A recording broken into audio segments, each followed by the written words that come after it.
नमस्कार दोस्तों, स्वागत है आप सभी का एक बार फिर से एक नए वीडियो में। इस वीडियो में हम डिस्कस करेंगे कि जो इंडियन स्टॉक मार्केट है, खास करके हमारा जो सेंसेक्स इंडेक्स है, वो अचानक से इतना तेजी से क्यों गिर रहा है पिछले एक दो दिनों से। और आज के दिन की अगर इसकी हम गिरावट की बात करें तो लगभग 1400 पॉइंट्स गिरा है आज के पूरे दिन में, यानी कि आज का जो सेशन है काफी नेगेटिव रहा इन्वेस्टर्स के लिए। तो उसके क्या कारण है उनके बारे में आज हम इस पूरे वीडियो में डिस्कस करेंगे। बहुत छोटा वीडियो रहेगा, आप इसको ध्यान से सुनना और अंत तक देखने की कोशिश करना। डिस्कस करते हैं इसके क्या क्या कारण है। सबसे पहले तो मैं आपको कुछ फैक्ट बताना चाहता हूं कि आज क्या क्या मार्केट में हुआ है। तो यहाँ पर आप हेडिंग से आपको पता ही चल रहा होगा, लगभग 1400 पॉइंट्स की गिरावट आई है इंडियन स्टॉक मार्केट में। और उसका कारण कहीं ना कहीं आप देख रहे होंगे कि इजराइल ईरान का जो टेंशन है वो तो है ही है, लेकिन इसके अलावा भी कुछ चीजें हुई हैं मार्केट में अचानक से पिछले एक दो दिनों में इतनी तेजी से गिर रहा है।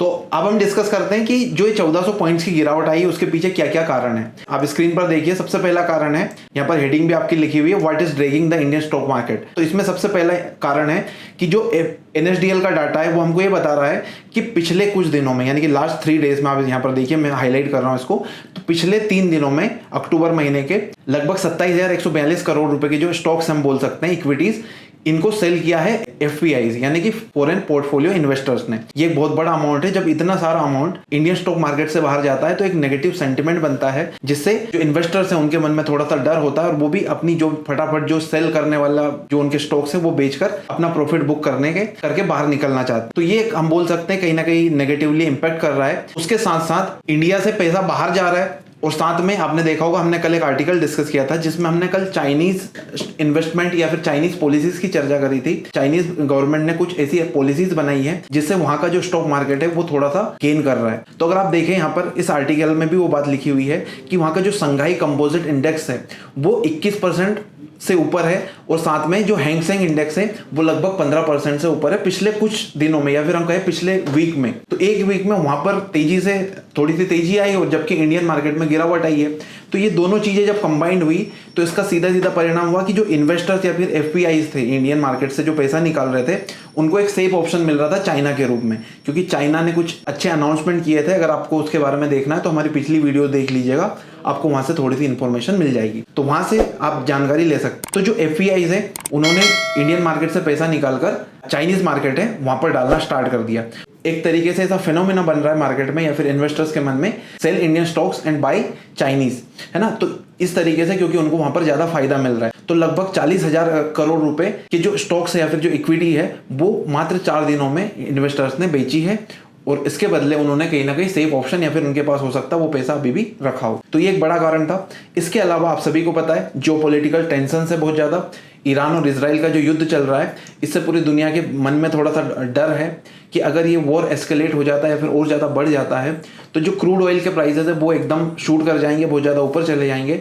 और एनर्जी सिक्योरिटी किसी भी देश के लिए बहुत ज़्यादा इंपॉर्टेंट होती है। जब एनर्जी सिक्योरिटी कॉम्प्रोमाइज होने का खतरा होता है तो मार्केट उसको नेगेटिवली उस पर रिएक्ट करता है, जिसका परिणाम इंडिया ही नहीं, साथ में और भी जो आपके वर्ल्ड के मार्केट्स हैं उनके नीचे जाने के रूप में आपको देखने को मिल रहा है। साथ ही इंडिया में भी एक बहुत बड़ी चीज हुई है, कुछ असेंबली इलेक्शंस हुए हैं जिसमें खासकर अगर आपको पता हो हरियाणा और जम्मू कश्मीर के इलेक्शंस।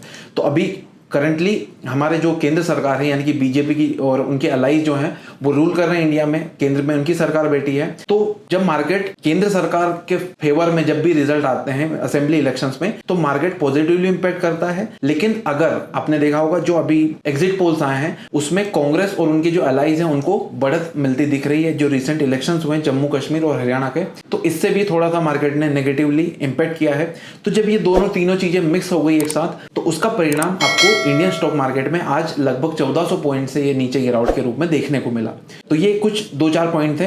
तो ये हमने देख ली कि हरियाणा और जम्मू कश्मीर के जो इलेक्शंस थे उसमें बीजेपी पीछे हो रही है, यही बात यहाँ पर लिखी हुई है। इसके अलावा जो जियोपॉलिटिकल टेंशंस हैं ईरान और इसके अलावा जो आपके इजराइल और उसके पड़ोसी देश के बीच में, ये भी एक बड़ा इसका कारण है।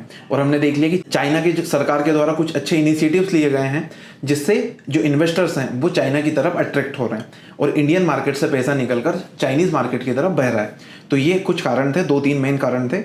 बाकी नेगेटिव सेंटिमेंट्स है, वैसे आगे देखते हैं क्या होता है। तो अगर आप देखें द रोड अहेड, यानी कि इस आर्टिकल में ये बात भी लिखी हुई है कि वे फॉरवर्ड क्या है, हम आगे क्या कर सकते हैं। तो एक्सपर्ट्स का ऐसा मानना है कि अभी कुछ दिनों के बाद मार्केट वापस पॉजिटिव ट्रेंड की तरफ जा सकता है, तो आपकी जो भी पोजीशन है आप उसको होल्ड करके रख सकते। तो ये छोटी सी इन्फॉर्मेशन थी, कुछ फैक्ट्स थे, मैंने आपको बता दिए। छोटा सा वीडियो है, अगर आपको ये पसंद आया है, उसी तरह के वीडियोस अगर आपको रोज चाहिए तो आप कमेंट में बताइएगा कि आपको ये वीडियो कैसा लगा। और भी कुछ टॉपिक्स पर आपको वीडियो चाहिए शेयर मार्केट से रिलेटेड, आप हमको बता दीजिएगा, हम उस पर अपडेटेड वीडियो ले आएंगे। और जो भी मार्केट कल कैसे रिएक्ट करता है उसके बारे में हम आपको कल अपडेटेड वीडियो में और जानकारी दे देंगे। वीडियो अच्छा लगा हो तो इसे लाइक एंड शेयर करना, and don't forget to subscribe us. Thanks for watching. मिलेंगे आपसे नेक्स्ट वीडियो में। जय हिंद।